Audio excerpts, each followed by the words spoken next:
How to switch from a drop hitch to a raised hitch. We need to take the ball, put it on the other side.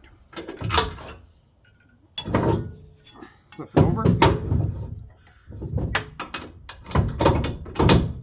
Make sure you secure it back with your pins.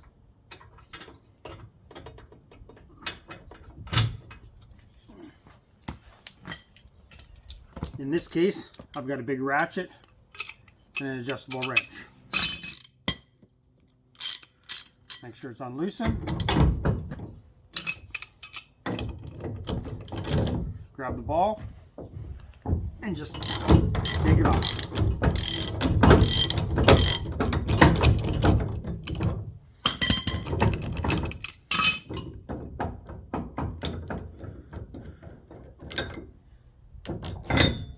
Flip it over.